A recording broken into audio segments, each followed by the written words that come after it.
Now we'll explore using LED lighting for indoor backgrounds. The background was dark and needed light. I decided the easiest way to do that was to turn on a room lamp behind her. We know that most room lights are warm compared to the outside light, but look at the color of the pillows she's lying on. They too are warm, so it matches. So adding warm light to something that's already that color doesn't warm it up much, it just lightens it. This image is fine as is, but I wondered what a touch of a background light would do. I like it. And this is what I had to do to get it. First, I aimed the spotlight at the back of the couch, but the dark fabric just ate up that light. So I draped a white blanket over the couch to be a more efficient reflector. Starting with this girl sitting on a couch near a window, there was plenty of light on her, but not nearly as much on the background. So I placed a table lamp behind her, and that added some nice light to the leather couch. This shows how I added the table lamp. The color from a typical lamp bulb is warm, but that's usually not a big problem.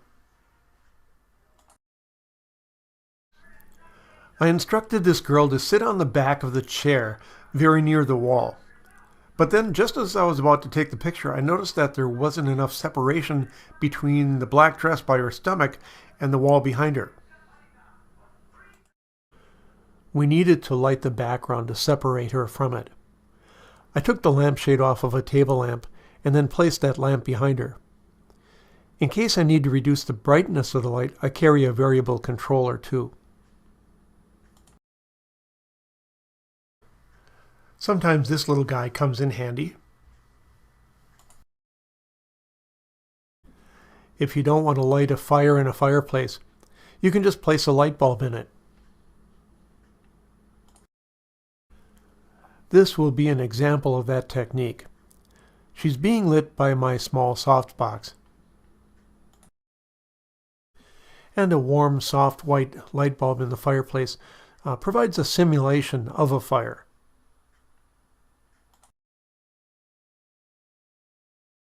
This is the overall view, showing the light placements. But I also wanted to show how dark it was in her room. That becomes a factor that I'll discuss.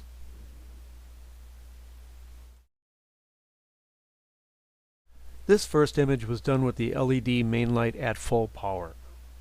At that strength, the ambient light on her is pretty much non-existent, so the lighting contrast is really high.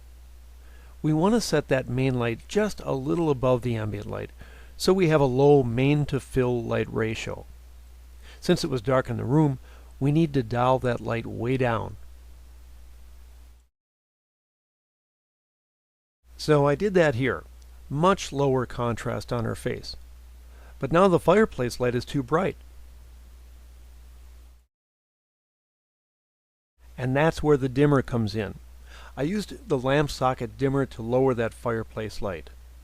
You can use any kind of a dimmer, I just happen to use this lamp socket style. Of course, for the final touch, I eliminated the power cord in Photoshop.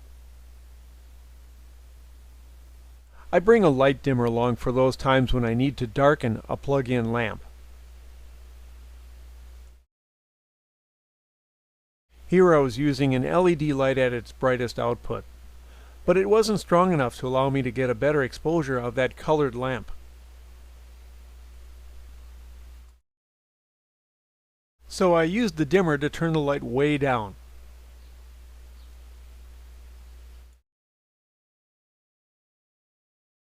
With light you can see, you can aim it for just the effect that you want.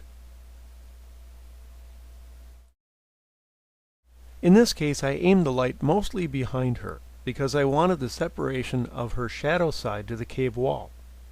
This is a technique often used in the studio with plain gray backgrounds and models. But we portrait photographers will usually want an even spread on both sides of the subject. These kinds of little LED panels have a pretty broad light spread, so sometimes it's good to have a device that has a wide spread with a gentle fall off. There's not much wrong with the lighting on this, but I like to light up dark areas to render some detail.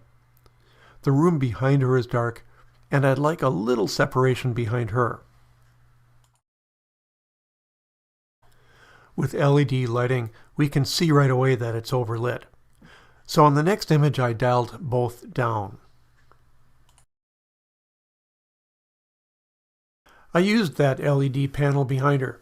If I had used a light that had a more focused beam, the background would have had too sharp of a fall off.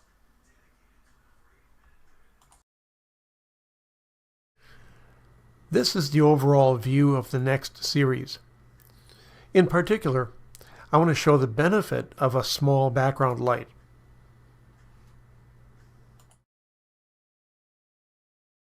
Beginning with an existing light image, we can see that she needs to be lit better. There's not enough light on her face, and what is there is off color due to the color of her home's interior.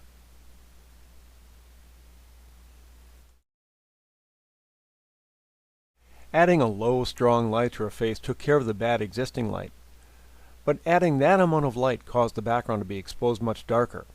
Let's go about fixing that.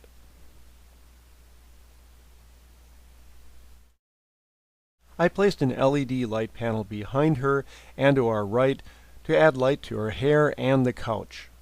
And finally, I wanted to light up that area behind her head. I used my small 144 LED light panel for that. It's easy to put that thing in small spaces. This helps to separate her dark hair from the dark background. The problem I had with this image was that the video game was on, but the screen wasn't bright enough to look that way. So I needed to make it look like the video screen was on. But a little setup information first. I decided to use the room light as the accent light on his hair. But the room light is warm, so I gelled the LED light yellow to match the room light color. With that gel in place, I put a small LED on the video screen and faced it toward the black far side wall of the video machine, and another LED on the opposite side of the game facing the room wall.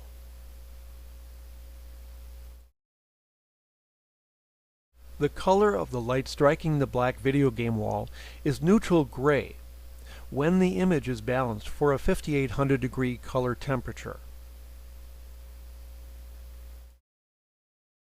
But when we readjust for the warm gel on the main light, those formerly gray tones become a cooler blue. That's the reason I had him wear a predominantly blue shirt, so his shirt would coordinate with the gelled glows that I introduced.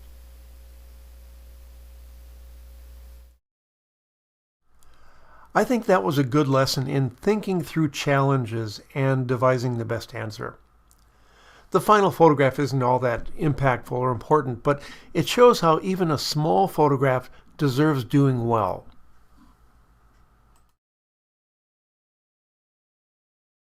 We have so many options.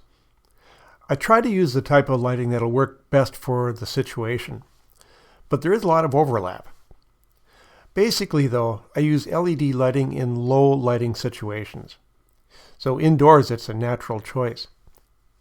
It allows you to see exactly where and how much light to use.